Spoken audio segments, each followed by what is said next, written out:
Planning and Regulation Committee. I am Councillor Barry Daish, the chairman of this committee, and the vice chairman is Carl Egus Zalewski, is also in attendance. I would like to take this opportunity to welcome all members who are long serving and those who are new to the committee. I look forward to working with you all. I would like to say a welcome to the various officers in the chamber with us this morning. These include various individuals from legal services and democratic services, along with Jan Gibson and Neil McBride. Can I remind you that this meeting is being broadcasted live via the County Council's website? And with this in mind, I would like to welcome members of the public watching this live.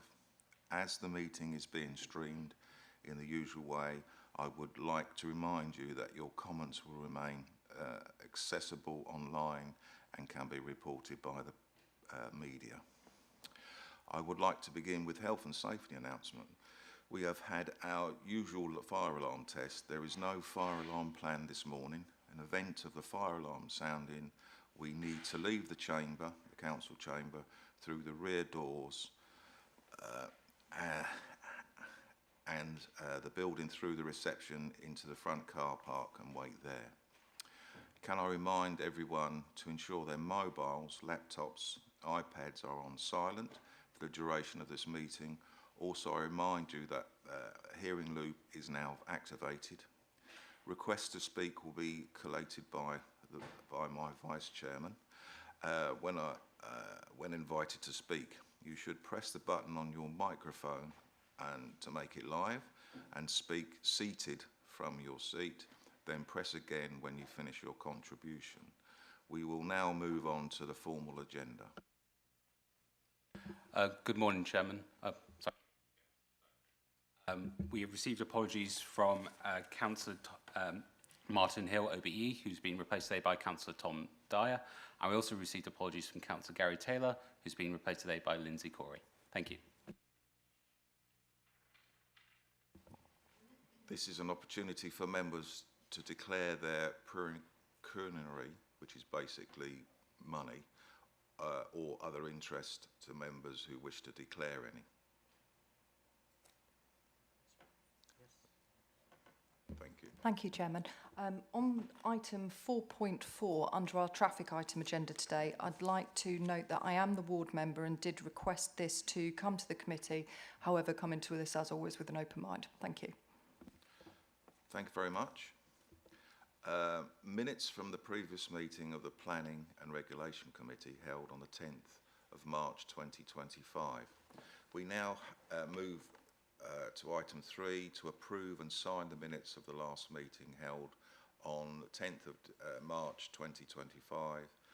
As a correct and accurate record, the minutes can be found on pages 5 to 18 of the agenda pack. Do I have a proposer? Happy to propose, Chairman. Thank you, Councillor Vernon. Do I have a seconder? Thank you, Councillor Murray. We will now vote. All those in favour, please raise your hand. All those against? Any abstentions?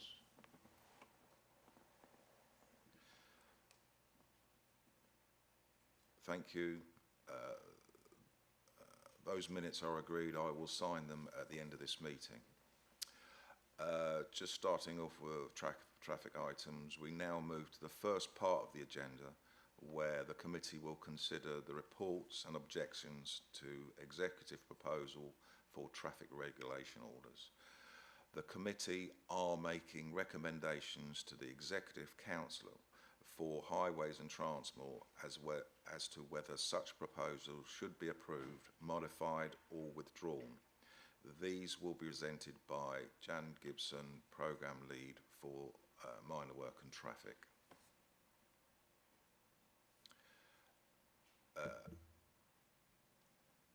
Lincoln, Bedford Street, proposed amendments to weighting restrictions.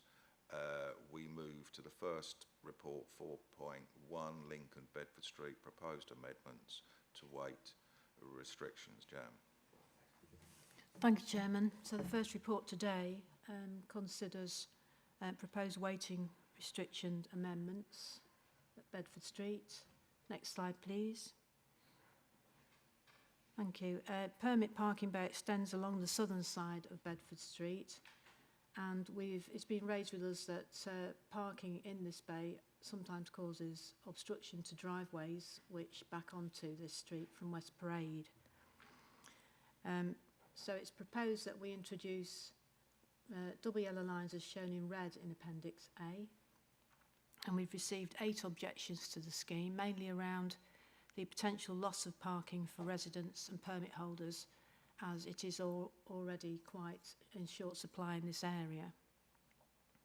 The officer's view, however, is that the restrictions will be required to ensure access is maintained and that no legitimate parking is being displaced, as parking here will obstruct accesses. During the public advertisement of the proposal, a resident came to us and asked that the restrictions be reduced slightly, as shown in Appendix B. Next slide, please. We are able to do this via a minor modification, and it is proposed to reduce the extent of the restrictions as shown in orange on Appendix B.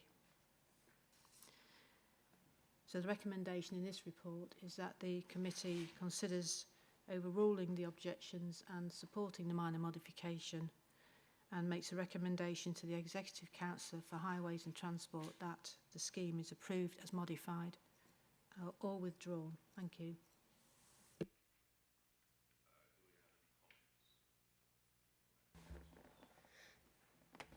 I would propose Councillor Murray.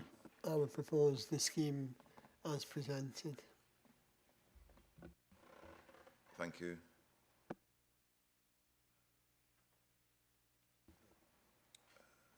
Thank you for your questions and Chairman, just to clarify, I think that was the modified version that's been proposed. correct. And so I'd second that. Thank you. Okay, thank you. Recommended approval. I would like to propose that the committee has noted the content of the report, given regard to the objections received and the recommendations to the Executive Council for Highways and Transport to support the proposed minor modifications to the weighting restrictions. Do we have a proposer? Yeah. So you've already got those? Okay. Will we now vote? All those in favour, please raise your hand. All those against? Any abstentions?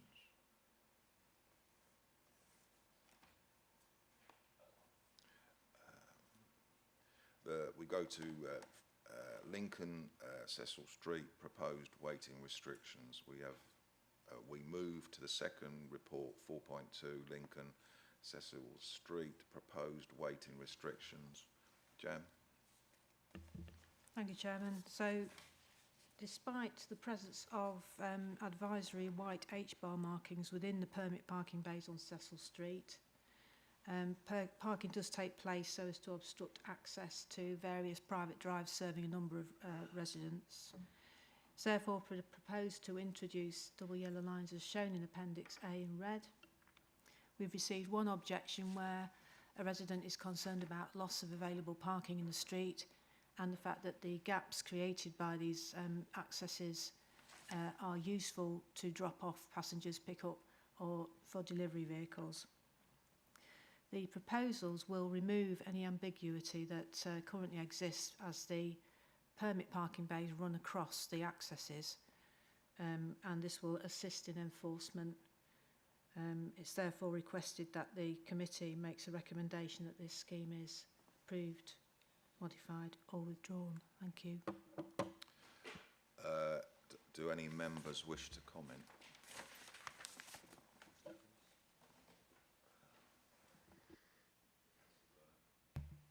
Thank you, Chairman.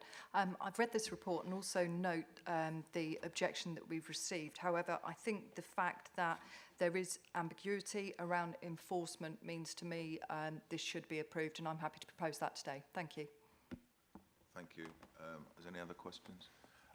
Councillor Murray? Not a question, Chair. This is an area I represent, and it's a sensible proposition, so I'll support it as well. Thank you very much. Do I have a proposer? Yeah, and we have a seconder. Thank you very much. All those in favour, please raise your hand. Those against? Any abstentions?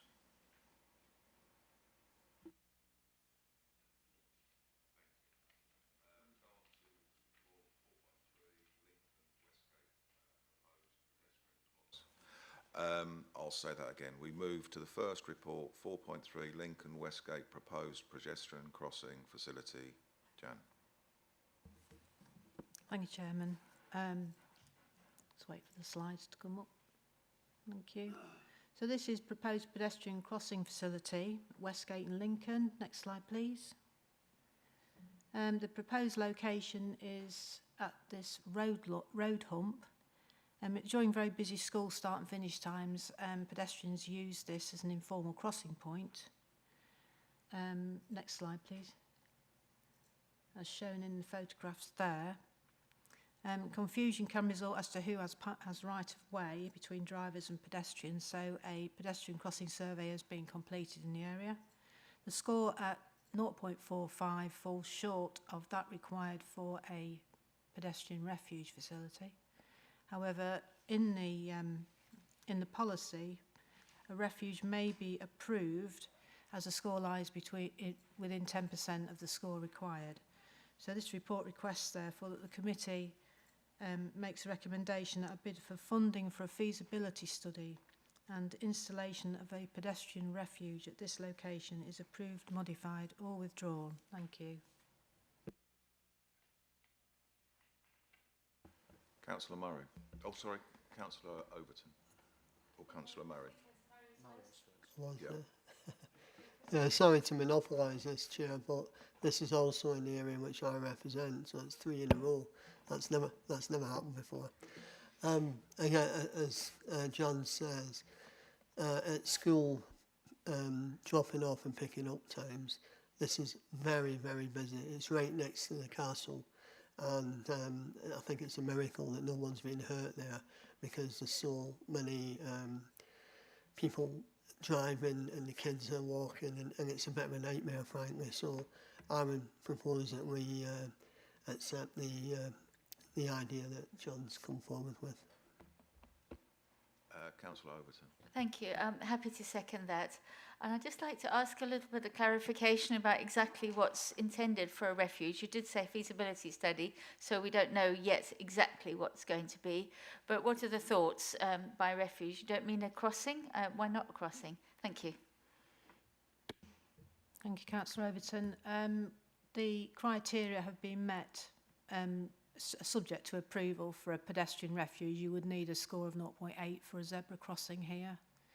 However, I would say that the feasibility study will demonstrate if there are any issues with the pedestrian refuge with the design, and it could be that if that is not feasible, it could come back to this committee requesting approval for an upgrade to a zebra. It depends on what the feasibility study shows us.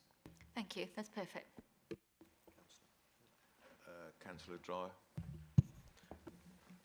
Dyer, but close enough. Thank you, Chairman. Just a quick, because I was surprised this wasn't already a pedestrian crossing, actually. But obviously, the committee, we're just being asked to move forward with a feasibility study here, and we know the cost of doing that.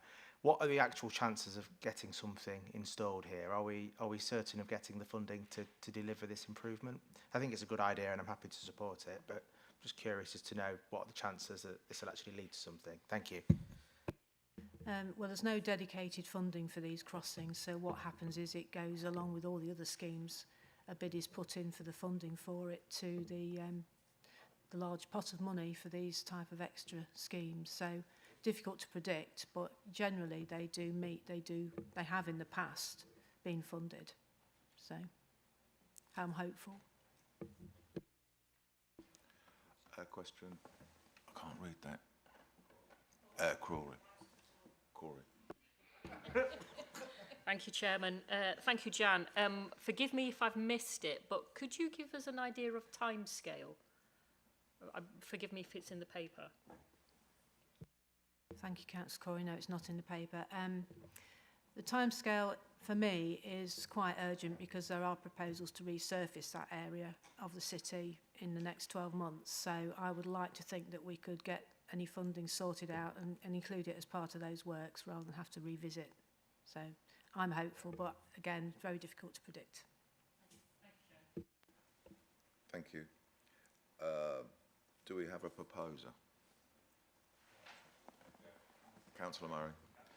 And do we have a seconder? Thank you.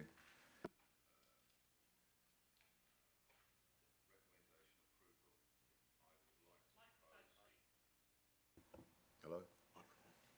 Oh, sorry, apologise.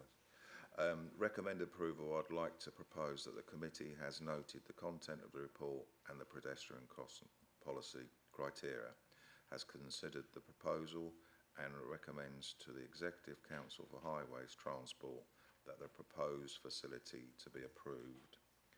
All those in favour? All those against? Any abstentions?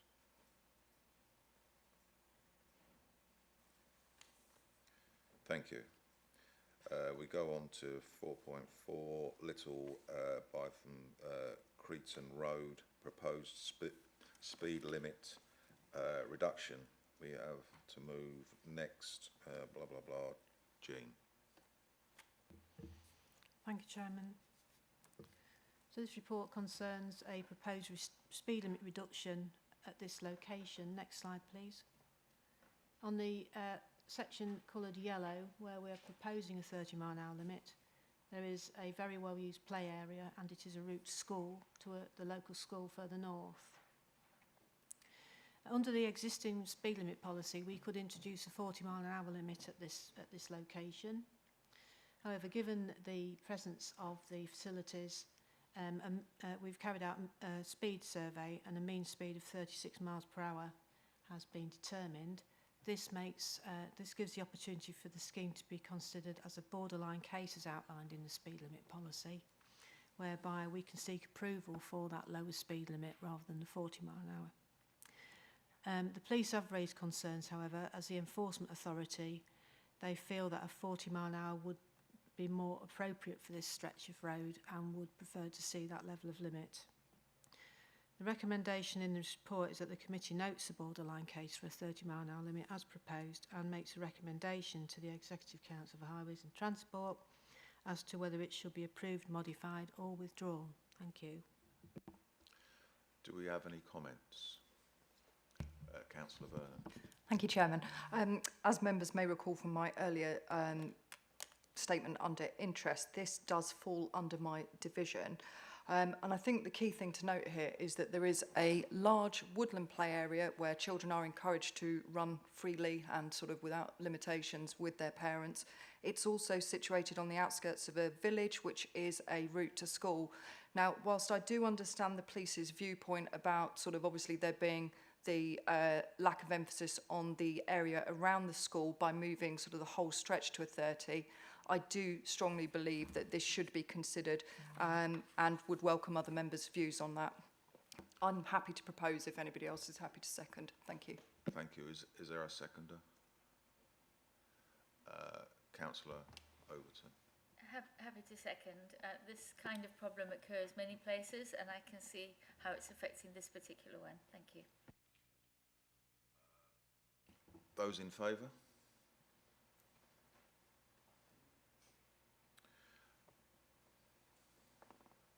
Those against?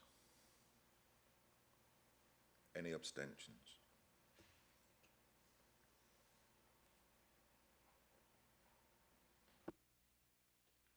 Thank you. We go on to section 4.4, Little Bartham, Creeton Road. Oh, sorry, I do apologise. Just done that. 4.5, Louth Eastgate, proposed amendment to loading bay. We have to move next report. Could Jan take? Thank you, Chairman. So we've received a request from the new owners of the former Wilko store on Eastgate for the existing loading bay adjacent to the premises to be extended in length and also to have its times of operation extended. Next slide, please. So on the slide, we're proposing to extend the operation times by 2 hours, making earlier start of 6 a.m. as opposed to 8 a.m.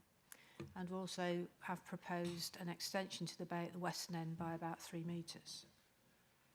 We've received 2 objections, one from a resident concerned about the disturbance, potential disturbance to residents from earlier deliveries, and also a representation from a neighbouring business who are concerned that the extension to the bay on site will affect their access to their premises.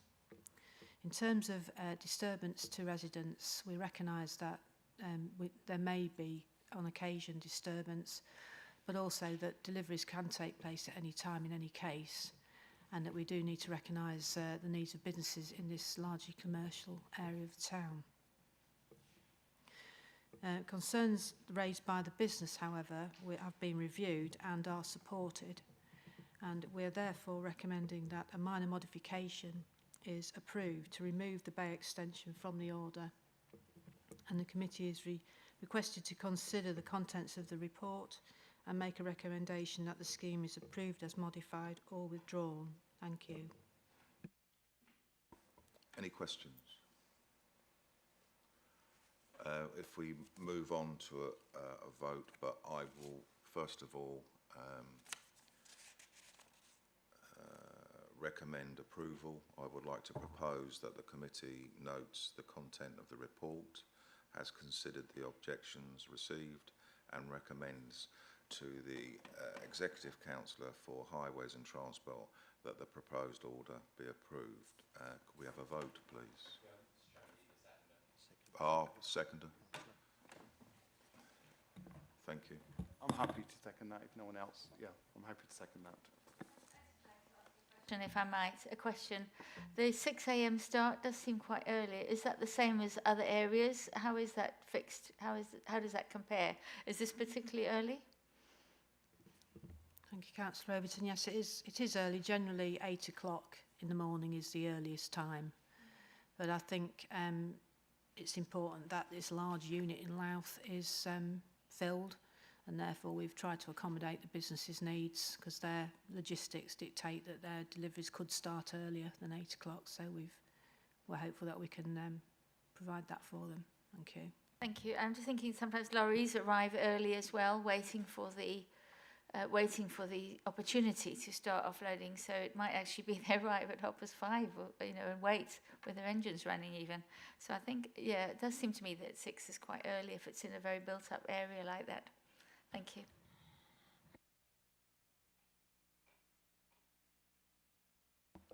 Thank you. Does anybody else would like to speak? Okay, do we have a proposer? Okay, thank you. Apologise.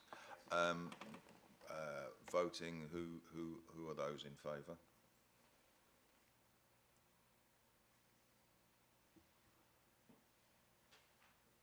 Those against? Abstentions?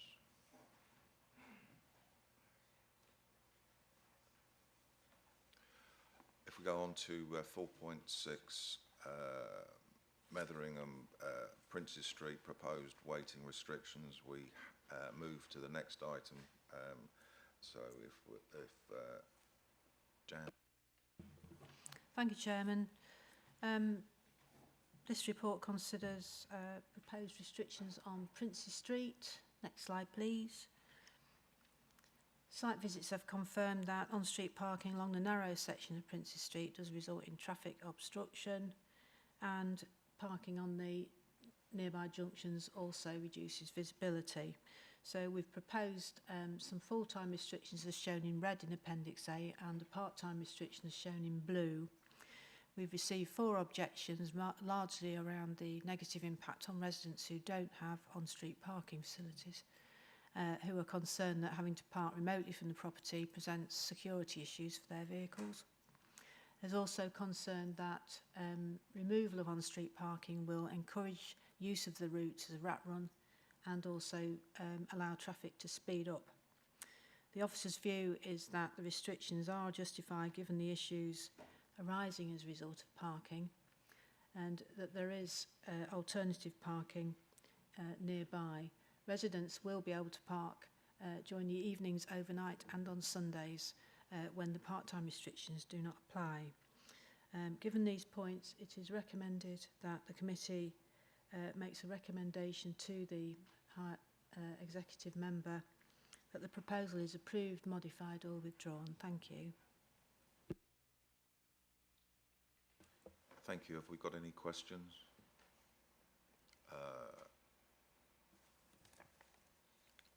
Recommendation approval. I would like to propose that the committee notes that the content of the report has considered the objections received and recommends to the Executive Council for Highways and Transport that the proposal order is approved. Let me turn the page.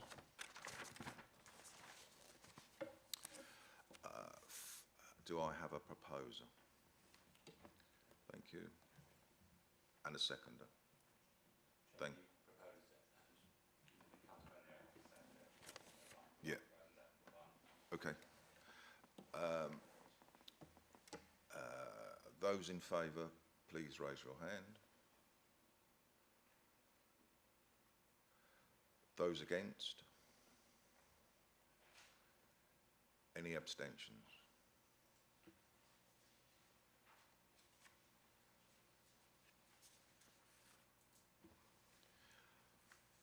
4.7, Sutton-on-Sea, Marine Avenue, Park Road, proposed no wait at any time.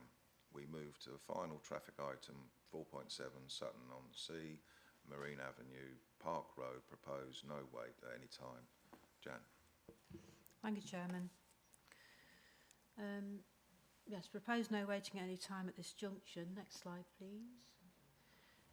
Double yellow lines are proposed, as shown in Appendix A, in red, as regular parking here obstructs traffic flow in and out of the junction and also blocks the dropped curb access for pedestrians. We've received one objection from a resident who will no longer be able to park adjacent to their property should these restrictions be introduced. The officer's view is that the proposals will improve traffic flow and pedestrian safety here, and it's requested that the committee make a recommendation that the scheme is approved, modified or withdrawn. Thank you. Do we have any comments? Thank you, Councillor. Thank you. I'd just like to ask a question of Jan, actually, because I know that in the report we talk about how, under the neighbours' comments, they're unable to use their off-street parking, and I just wondered if I could seek some clarity on why that is, or if we're aware of it. Thank you, Councillor Vernon. I think what we have here is somebody who is not, has not applied for a drop curb. They could have the option and they have the space within their property to do that, but they haven't, and it is quite an expensive thing to do, so that's probably maybe why they haven't. Thank you for that clarification. Thank you, Chairman. Thank you. Is there any other comments?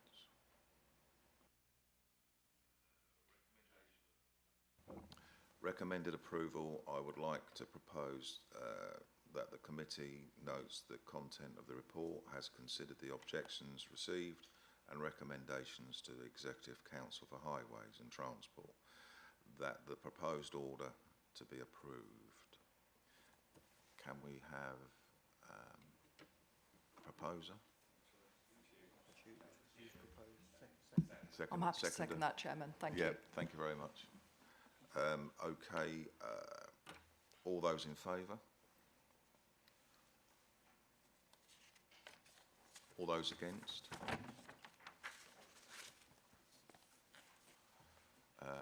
Abstentions?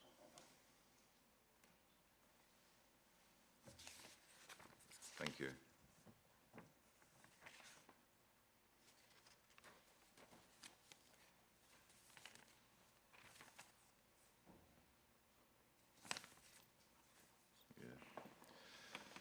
We now move on to the final item of the agenda, the application by Springwell Energy Farm Limited for the development consent order to install solar PV panels to generate up to 800 MW of power, on-site battery storage, associated infrastructure including battery energy system, access provision and 400 kV underground cable corridor to facilitate the connection to the proposed National Grid substation at Nevenby. The report invites the committee to resolve to inform and examining authority of the council's objection to the development consent order application as noted on pages 86 and 87 of the agenda report pack. I would like to invite Neil McBride, Head of Planning, to introduce the report. Neil. Thank you, Chairman. Good morning, councillors. This agenda item relates to an application that has been made by Springwell Energy Farm Limited to the Planning Inspectorate for a 40-year development consent order for the construction and operation of a solar energy park on land in the district of North Kesteven.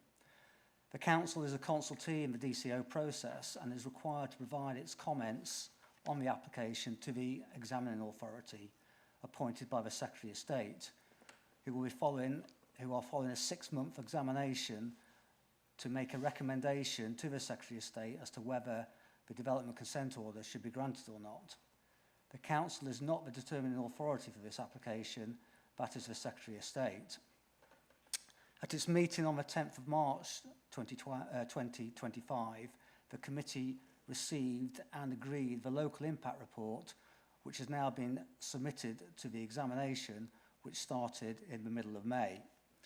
It was necessary to bring the local impact report to the committee in March, as the deadline for the submission of that report was in the first week of June, and that was the only available committee for that local impact report to be considered prior to the deadline. However, the committee today, the purpose is to receive the council's written comments in relation to this application, which can be submitted to the examination. So I would like to now just go through the presentation, so we can have the first slide, please.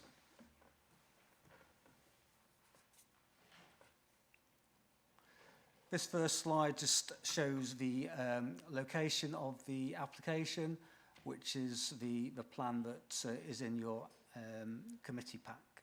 Next slide, please. Again, another location plan. So this shows that the Springwell development site is proposed to be located on predominantly agricultural land lying to the east and west of the A15, south of Lincoln and to the north of Sleaford. The whole site would cover approximately 1,280 hectares, and all of this land is within the County Council's administrative boundary. Next slide, please. The site has 3 distinct areas known as Springwell East, Springwell Central and Springwell West, which are shown on the map. Springwell East is bordered by the village of Scotwick to the south, Kirby Green to the southeast and Blankley to the north. Springwell Central lies at the heart of the site to the east of RAF Digby. And finally, Springwell West is intersected by the A15 Sleaford Road running north to south. Key features of the site include its location within the southern Lincolnshire Edge National Landscape Character Area, which is defined by the limestone cliff to the west of the site and the dip slope that drops gently away to the edge of the fens to the east. The land is predominantly grade 3A and 3B agricultural land, and together with some areas of grade 2, the site has been assessed of comprising 42% best and most versatile agricultural land. Of this, 591 hectares, equating to 35.6 BMV, is proposed to be covered by solar panels, and other infrastructure would occupy a further 129 hectares. The site does not include any statutory landscape or ecological designations, the closest being Meveringham Heath Quarry, a site of special scientific interest, 2 kilometres to the north of the site. There are a significant number of heritage assets comprising of conservation areas, grade 1, 2 and 2-star listed buildings, and non-designated assets within the wider study area. Blankley Conservation Area is immediately to the north of Springwell East, and Scotwick Green Conservation Area immediately to the south.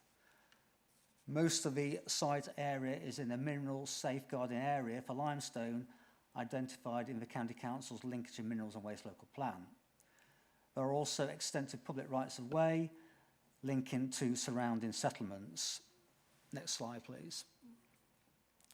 This plan shows the proposed locations for specific aspects of the development.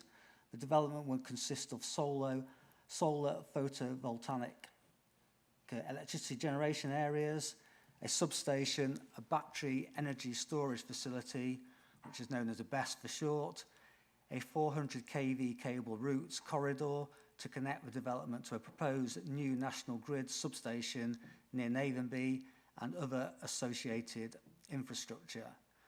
The development is expected to be able to generate 800 megawatts of electrical output per year to the grid and would have an anticipated operational life of 40 years, following which the site would be decommissioned. The ground-mounted solar PV generating areas are shown on the plan on the slide.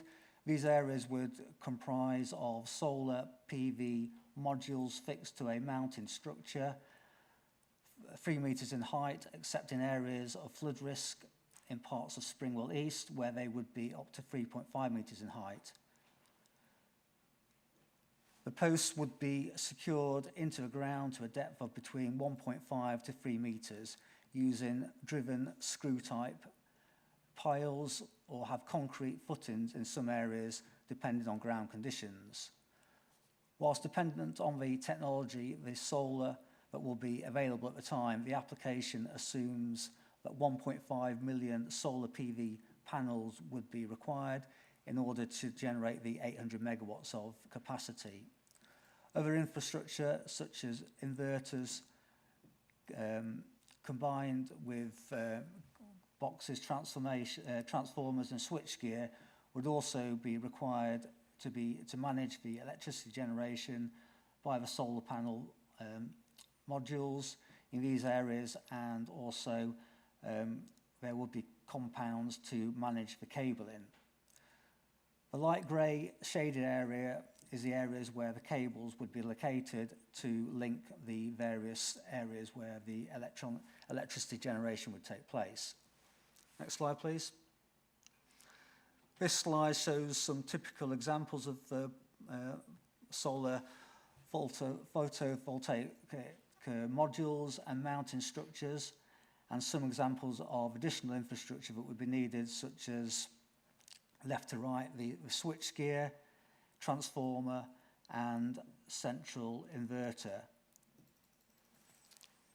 The second picture is a typical inverter and transformer station in the bottom right hand corner. Next slide, please. This slide shows the grid connection and BESS area in close-up. The grid connection infrastructure area is shown in pink.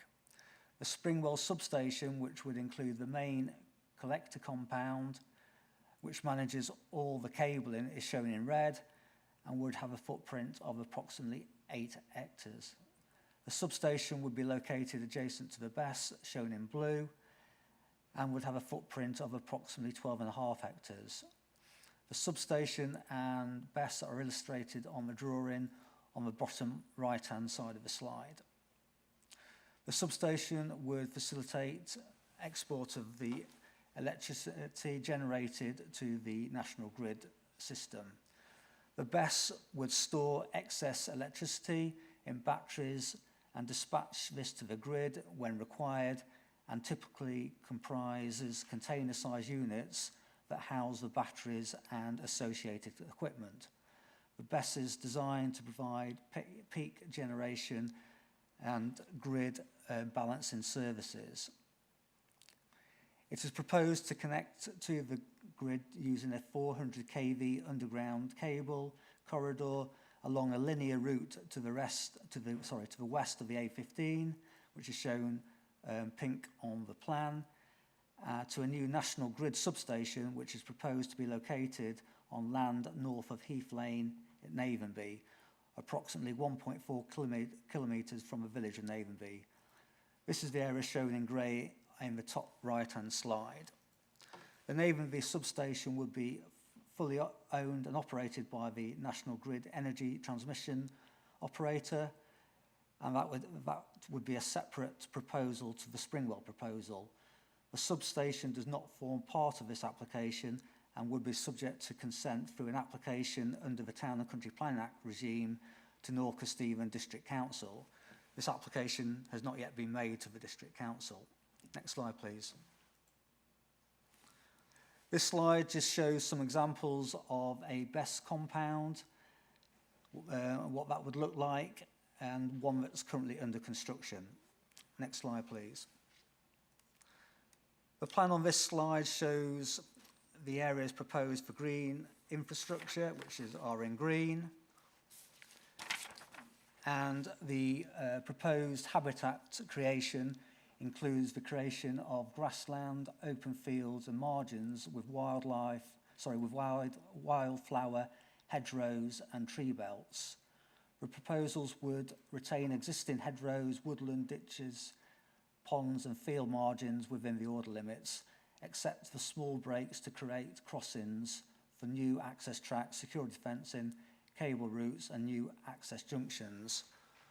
Public rights-of-way that cross the site would also be retained and would be incorporated within multifunctional green corridors, although some would be closed or diverted during the construction phase. The pink dots on this plan identify the proposed access points into the site. So I've given you hopefully an introduction into the proposal and what's proposed. I'd just like now to take you through some of the planning considerations which are in the report, but just like to highlight some of these for your consideration. The issues considered in the report are not exhaustive, but are those impacts where the council has expertise and or an interest. The potential impacts have been assessed against the relevant national planning policy statements and also the local development plan. It should be noted that the national planning policy statements are set out in the overriding national policy statement for energy, which is EN1, and this considers this type of development as critically national priority infrastructure. In principle, this development could help meet targets for reducing carbon emissions and would offer significant impacts in terms of the transition and movement towards net zero. As such, it is considered that the proposal accords with EN1 and with the sustainable development objectives contained in the National Planning Policy Framework and relevant local plan policies. There's also the potential for the proposal to deliver biodiversity net gain, improvements to the public right-of-way network and some economic and community benefits. The positive benefits will, however, need to be balanced by the examining authority against the negative impacts, which I will go into detail with now. So the first of these, which is identified in the report, is that there are concerns about the certainty of the grid connection and timings for this in relation to the Springwell project, as currently no existing grid connection is available, and the project relies on a connection to the proposed new Navenby substation, which does not yet benefit from planning permission or even an application for planning permission. So that is likely to be some years ahead from being completed. Clarity is therefore sought on how the two projects would align and a mechanism through the development consent order to restrict the commencement of the Springwell development, should it be granted, until such time as the development on the Navenby substation has commenced. Secondly, a landscape consultant has been commissioned by the council and has reviewed the application on behalf of the council, and their full comments are available in the appendix, which is in your pack attached to the local impact report on one of the appendices. By reason of its mass and scale, it is considered that the development would lead to significant adverse effects on the landscape character and visual amenity during all the main phases of the development. The development has the potential to transform the local landscape by altering its character on a large scale, and has the potential to affect a wide landscape character at a regional scale by replacing large areas of agriculture or rural land with solar development, affecting the current openness, tranquility and agricultural character that are identified as defining the characteristics of this area. The scale and extent of development would also lead to a significant adverse effect on views from receptors by altering from views within an agriculture or rural landscape to that of a landscape with large solar industrialisation. The cumulative impacts of the landscape and visual effects of this development with other large projects that has the potential for being brought forward would lead to significant landscape and visual impacts.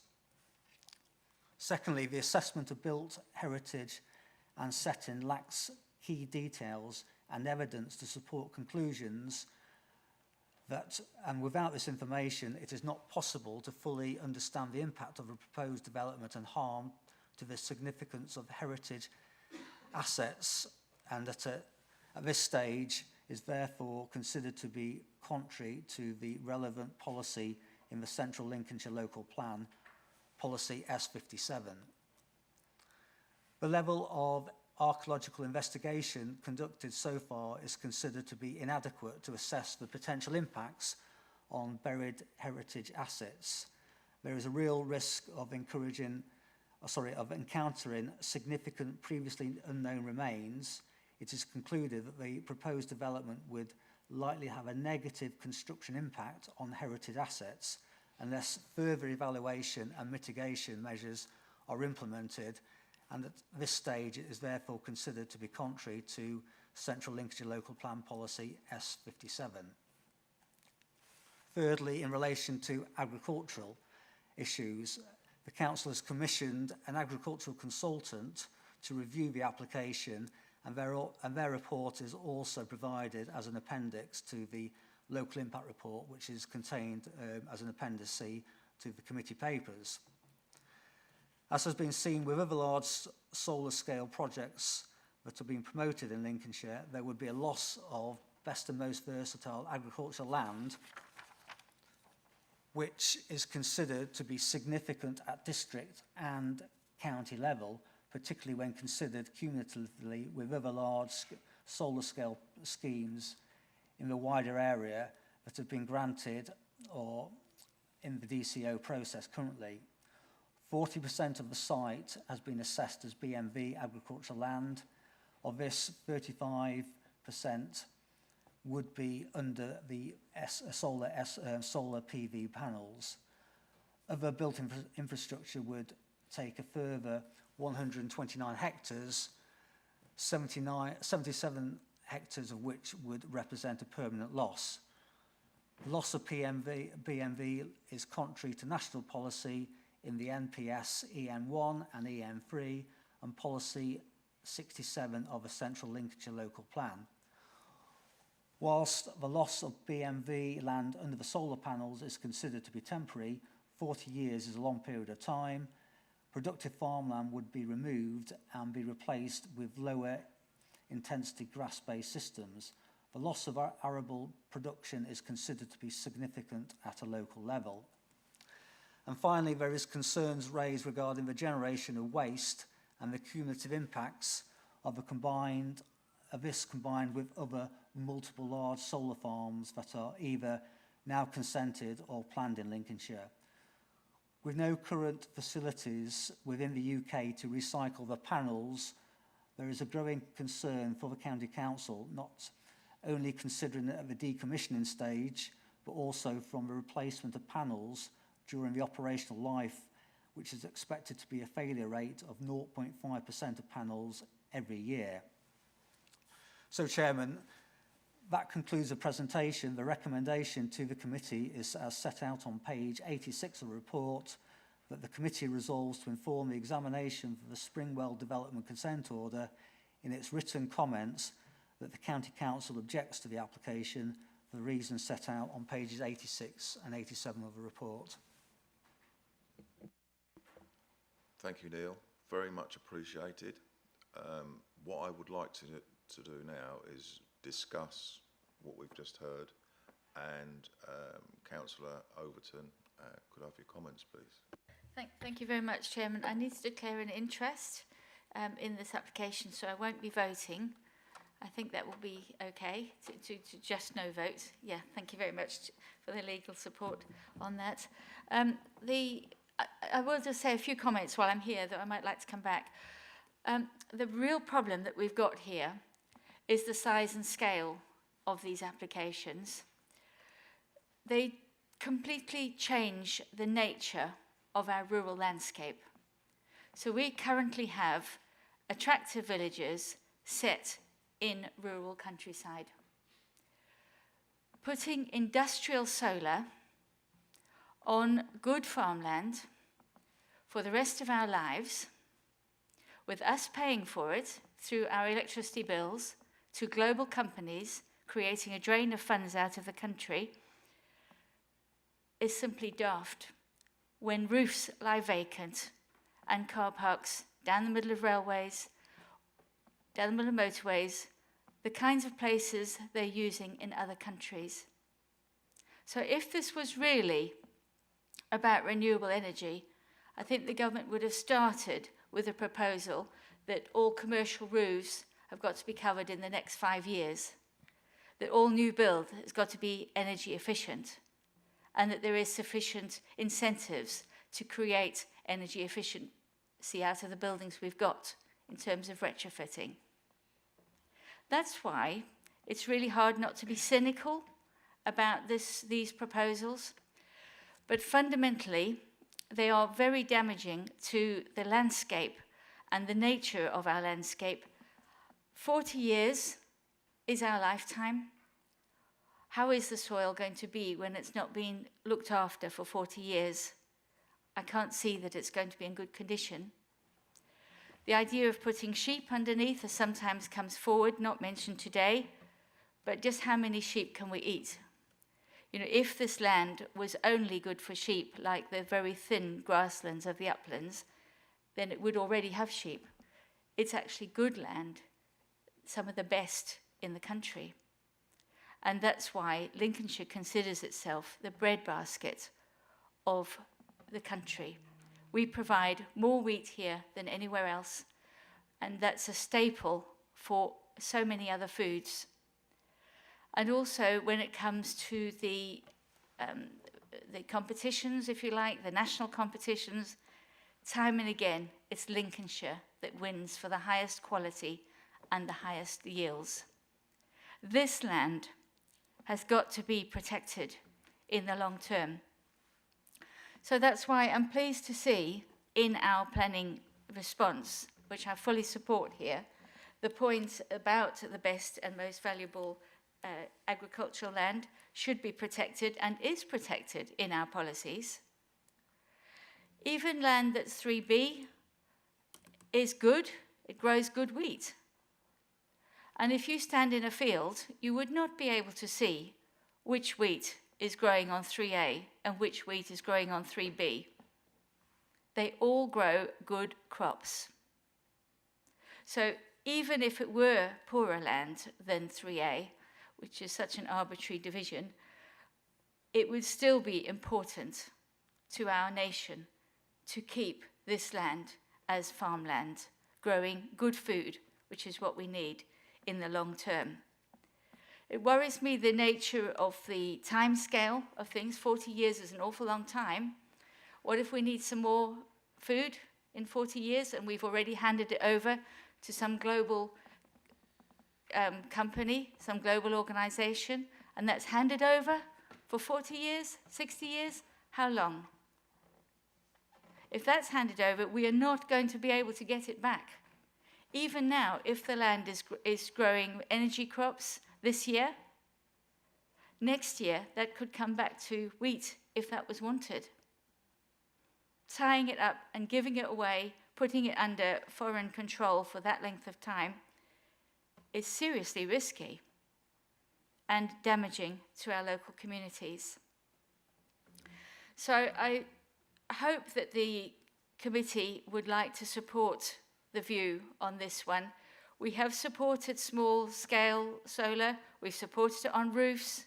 No one's against solar, but what we are against is occupying good farmland in vast quantities. The size of this, at 12.7 kilometres square, I calculate, is around, it's just getting on for a half of Lincoln.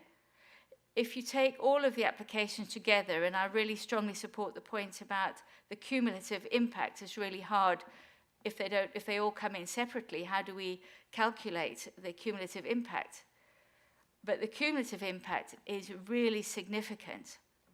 And just the 3 solar applications that are connected, due to be connected, if we let things go to the grid, to the grid point at Navenby, just those 3 is greater than the whole of the city of Lincoln. And the city houses 110,000 people to live and work. So thinking of use of land, giving away land completely unnecessarily to this is, fundamentally wrong. And I think also I want to raise the point about the highways.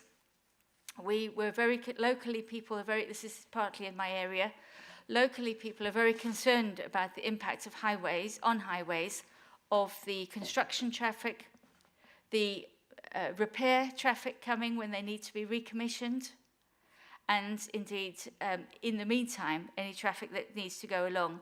But the highways say that they can only consider if it has a severe impact on junctions, mainly meaning congestion and to some extent accidents. But what our residents are most concerned about is to have their attractive rural villages spoiled by thundering lorries through those little villages and through round difficult bends, roads that are not designed for that sizes of lorry, and the accident record that might accumulate with that increase in really big, heavy traffic. So in conclusion then, I think locally, residents are extremely concerned about the size and scale, the impact on the nature of the landscape, the cumulative impact in so many ways, the safety of the batteries, which I haven't even started on, but concerned about that, and also the traffic and impact that could result. So I hope that the committee would like to be supportive. I did attend the Springwell inquiry as well, and as did others, and it is really important that we make the case here. Thank you. Anybody else want to say anything? Thank you, Chairman. My following statements should not be taken as blanket opposition to solar power, but I do associate myself with the statements of Councillor Overton just now. I want to make it clear that I am a member of North Kesteven District Council's Planning Committee, just to make sure I stay on the safe side of regulation, I'm going to abstain on this. However, I do want to make these observations. I note Mr McBride's comments about the necessity for sustainable green energy, but we do have a growing population with more mouths to feed, and we need fields to grow that food. We can't rely on importing staples. So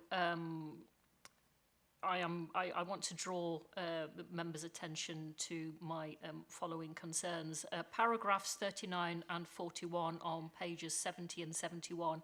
A crucial aspect of this proposal, we're told, is that of grid connection, creating a potential risk for negative environmental impacts occurring from this development. Further, Chairman, paragraph 74 on page 77 identifies that the archaeological investigations conducted so far are inadequate, and that should not be underestimated. Also, paragraphs 82 to 86 on pages 78 to 79, as articulated by Mr McBride, the negative impact on food production by developing on so much best and most versatile land, and we heard Councillor Overton's very informed comments there. So, and this consideration cannot be overstated and is contrary to section 57 we hear from Mr McBride of the adopted Central Lincolnshire Local Plan, to which this authority is a signatory, and also it is contrary to relevant national policy. So I shall leave it there, Chairman. Thank you. Thank you very much, Councillor. Councillor Vernon. Thank you, Chairman. And may I just begin by thanking the officers too for the extensive report that we've been provided with today. The time it takes to read these reports alone is extensive, so I can fully appreciate the number of hours that must go into writing these reports for us to look at. So I think that the report in front of us does cover all of the issues it needs to, but I just want to highlight some very key parts to me. We're talking about the permanent loss of 77 hectares and the temporary loss of 591 hectares. That is a huge amount, and sort of for context, that's 1,460 acres. I don't consider 40 years to be very temporary. Hopefully I will still be here in 40 years, but, you know, I still don't consider that to be particularly temporary. I think our best and most versatile land is so valuable, and this will be a huge loss. It's fundamentally altering the character of our rural areas, and one of my other massive concerns is that it's contrary to so many of our own policies. This application is contrary to CLLP S5, S14, S53, S67, S57, LMWLP W1. These are sort of all policies, and individually you may accept that one perhaps, but that many is just wholly inappropriate. And I do believe that the size, scale and cumulative impact of this development is just not appropriate for this area. I think it's important that I point out at this time, like others, I am not against solar, but I am against this particular application in this particular area. I think sort of the committee recommendation, just to clarify, is for us to approve the objection to the development consent order application, and I'm happy to propose that, but obviously conscious other members may wish to have their say. Thank you, Chairman. Thank you. Any other question? Councillor Dyer. Thank you, Chairman, and I won't repeat what's been said by my colleagues. I think there've just been some fantastic contributions, but thank you, Neil, for your work. We've sat in many briefings talking about solar applications over the years, and I know that this is a significant workload for you and your team, so thank you very much for putting this together and putting this case forward. It's very much appreciated. And I think one thing that hasn't been mentioned explicitly, so I will, is that the decision maker isn't this council, it's ultimately Ed Miliband, which is infuriating when we know some of the decisions he's already made in his year almost in office. But the point that I just want to labour that has already been mentioned, it's the land grading here. This isn't poor quality agricultural land. This is good, versatile agricultural land. I think in Neil's report, he said 42% of it was the most versatile agricultural land. That impact on food production alone is significant, but not just the impact on food production, it's the landscape. Anybody that's driven down there, we drive to Belton House quite often, as I've told you, Councillor Overton, and it is beautiful. The landscape is absolutely gorgeous, and that this will completely change the character of that entire area of North Kesteven. And I think it's one thing that we as a committee, you really cannot visualise in the reports, it's the sheer scale of this application. On paper, it might not look so bad, but actually, when if it's produced and it's on the ground, it will completely change the entire landscape. You have mentioned the grid connection, and I know that might come in a future application, and that's why point 41 within the report, Neil, I welcome. I think that if this does go ahead, the timeframes do need to work and align accordingly. One point I do want to ask though, there's I can't remember how much it is per megawatt, but there's the Community Benefit Fund, which I think works out at roughly 320k. Now, I'm no solar farm expert, but I can imagine that the cost of this farm is millions and millions and millions of pounds, probably billions potentially over its lifespan. This community benefit pot is tiny.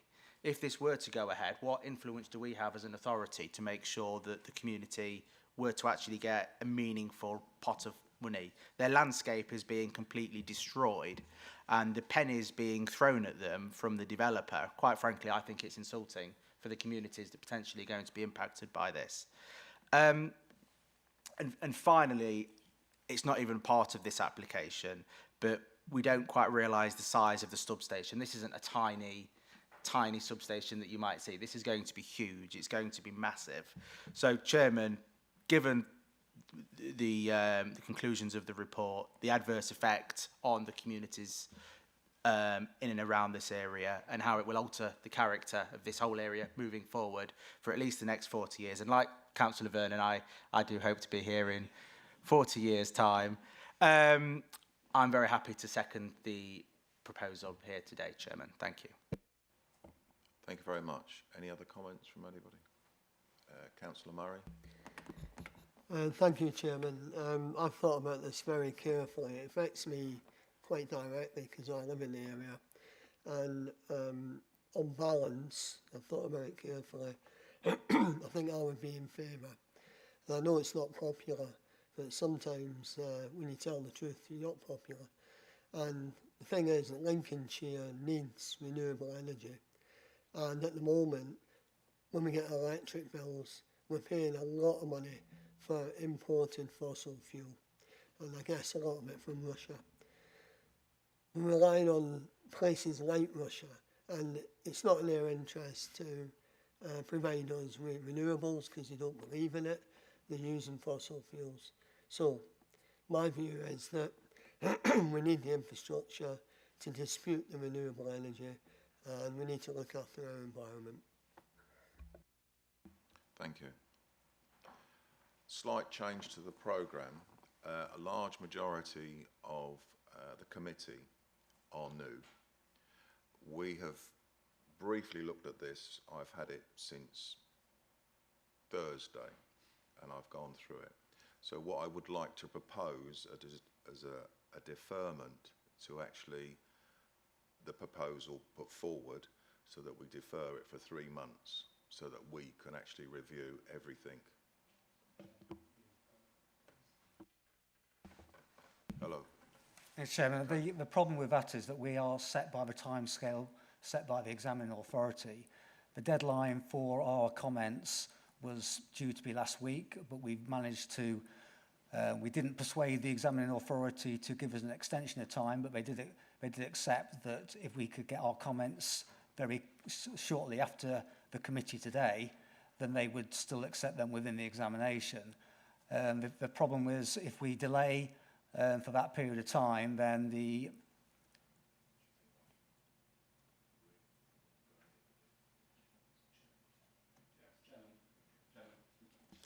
Thank you. so if we delay for that period of time, then the comments wouldn't be taken into account by the examining authority, because effectively it would be close to finishing by the time our comments were submitted, and they would probably not even accept them in any case. So we are, unfortunately, under the sort of discretion or under the influence of the examining authority, so we have to meet the deadlines that are set by them, and we can't sort of go beyond that. So if we want to make our comments, they really need to be submitted this week, otherwise they won't be taken into account by the examination. Okay, thank you. Point of information, Chairman, this is wholly unacceptable. We've all been through the training. I won't support a deferment at all. If you sit in on this committee, you do so as members of the Planning and Regulation Committee. We've all had the same amount of time to read this.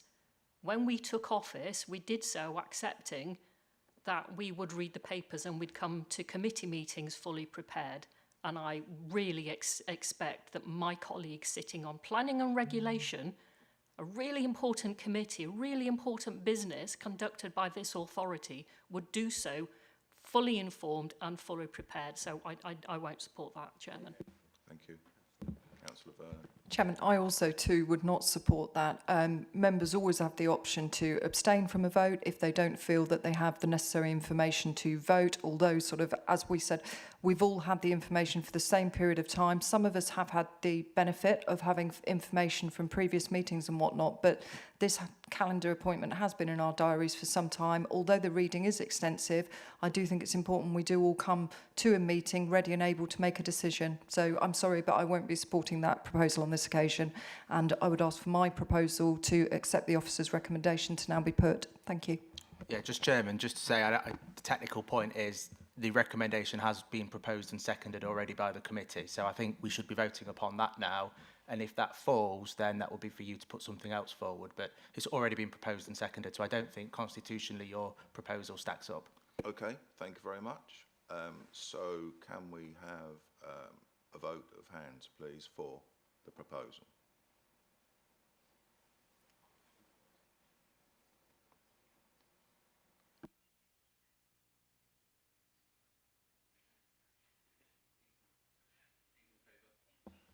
Those against?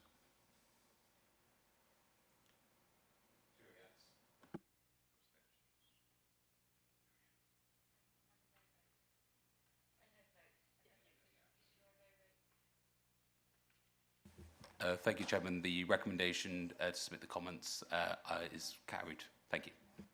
Thank you very much. Much appreciated.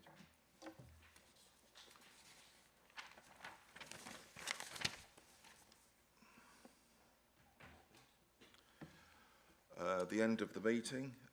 Thank you very much for all attending. Much appreciated, and also all your comments. Thanks. The end of the meeting. Thank you, Chairman. Thank